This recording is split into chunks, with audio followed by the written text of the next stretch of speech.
Hi, friends. We're on the last chapter of Charlotte's Web. It's been such a great book. We're at the bottom of page 175 if you want to follow along at home. All winter, Wilbur watched over Charlotte's egg sack as though he were guarding his own children. He had scooped out a special place in the manure for the sack, next to the board fence. On very cold nights, he lay so that his breath would warm it.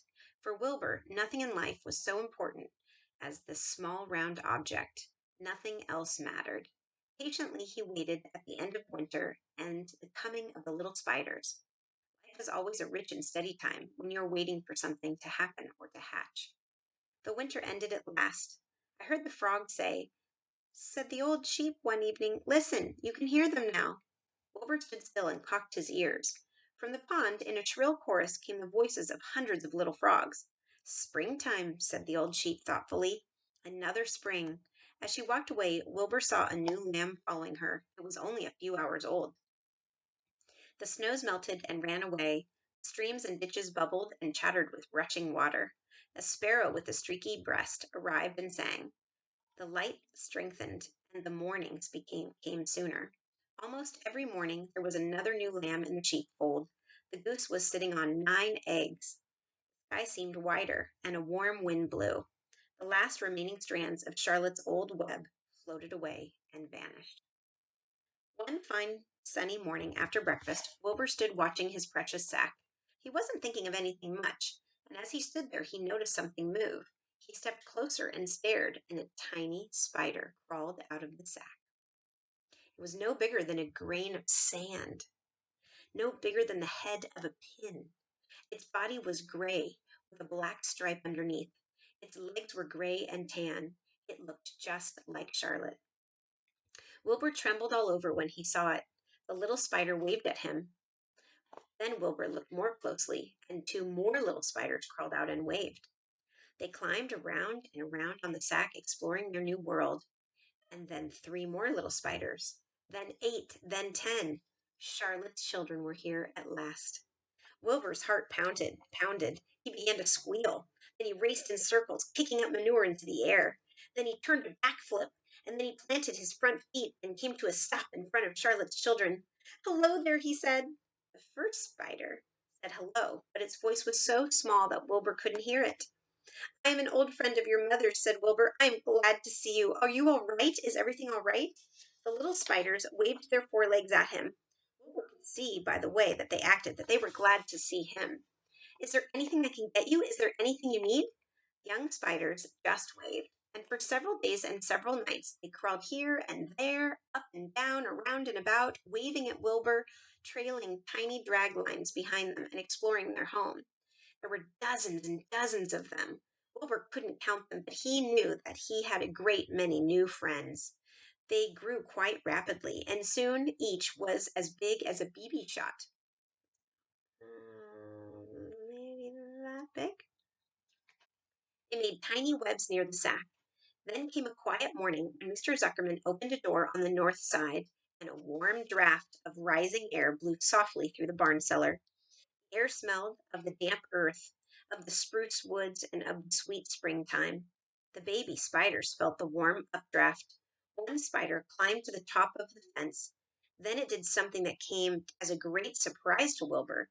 The spider stood on its head, pointed its spinnerets in the air, and let out a loose cloud of fine silk. The silk formed a balloon, and as Wilbur watched, the spider let go of the fence and rose into the air. "Goodbye," it said as it sailed through the doorway. "Wait a minute," screamed Wilbur. "Where do you think you're going?" But the spider was already out of sight. Then another baby spider crawled to the top of the fence and stood on its head, made a balloon, and sailed away. And then another, and then another, and another. And the air was soon filled with tiny balloons, and each balloon carrying a spider. Wilbur was frantic. Charlotte's babies were disappearing at a great rate. See them?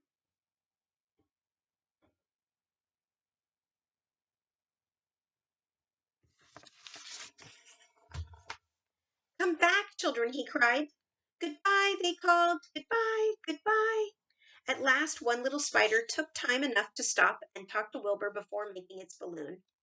We're leaving here on the warm updraft. This is our moment for setting forth.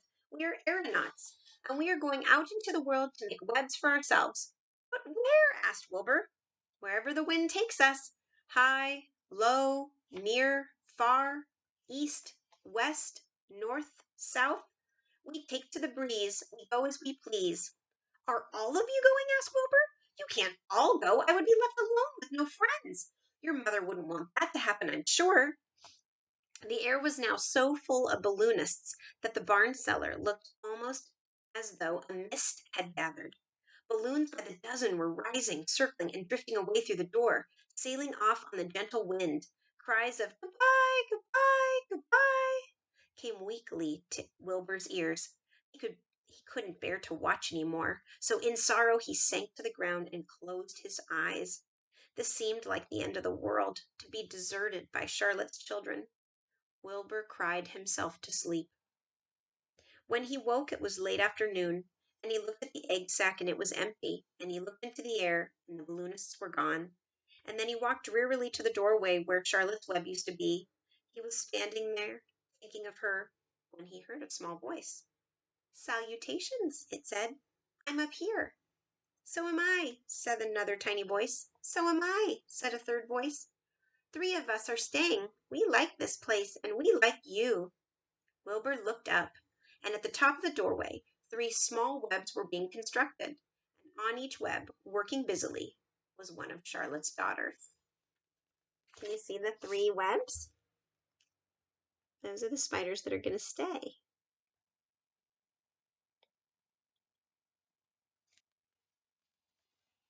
Can I take this to mean, asked Wilbur, that you have definitely decided to live here in the barn cellar, and that I'm going to have three friends? "You can indeed," said the spiders. "What are your names, please?" asked Wilbur, trembling with joy. I'll tell you my name," replied the first little spider, "if you tell me why you are trembling." "I'm trembling with joy," said Wilbur. "Then my name is Joy," said the first spider. "What was my mother's middle initial?" asked the second spider. "A," said Wilbur. "Then my name is Arania," said the spider. "How about me?" asked the third spider. "Will you just pick out a nice, sensible name for me? Something not too long, not too fancy, and not too dumb?" Wilbur thought hard. "Nellie?" he suggested. "Oh, fine. I like that very much," said the third spider. "You may call me Nellie." She daintily fastened her orb line to the next spoke of the web. Wilbur's heart brimmed with happiness. He felt that he should make a short speech on this very important occasion. "Joy, Arania, Nellie," he began, "welcome to the barn cellar. You have chosen a hallowed doorway from which to string your webs. I think it is only fair to tell you that I was devoted to your mother. I owe my very life to her. She was brilliant, beautiful, and loyal to the end, and I shall always treasure her memory. To you, her daughters, I pledge my friendship forever and ever." "I pledge mine," said Joy. "I do too," said Arania. "And so do I," said Nellie, who had just managed to catch a small gnat. It was a happy day for Wilbur, and many more happy, tranquil days followed. As time went on, and the months and years came and went, he was never without friends. Fern did not come regularly to the barn any more. She was growing up, and was careful to avoid childish things like sitting on a milk stool near a pig pen. But Charlotte's children and grandchildren and great-grandchildren, year after year, lived in the doorway. Each spring there were new little spiders hatching out to take the place of the old. Most of them sailed away on their balloons, but always two or three stayed and set up housekeeping in the doorway. Mr. Zuckerman took fine care of Wilbur all the rest of his days, and the pig was often visited by friends and admirers, for nobody ever forgot the year of his triumph and the miracle of the web. Life in the barn was very good day and night, winter and summer, spring and fall, full days and bright days. It was the best place to be, he thought.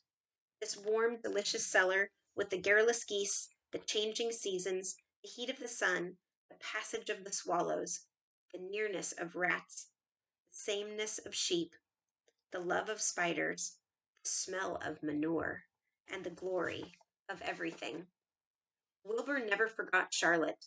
Although he loved her children and grandchildren dearly, none of the new spiders ever quite took her place in his heart.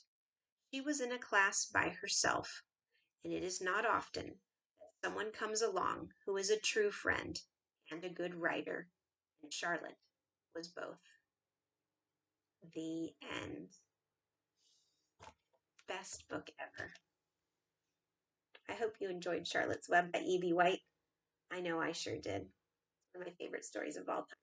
Maybe it'll be one of yours too.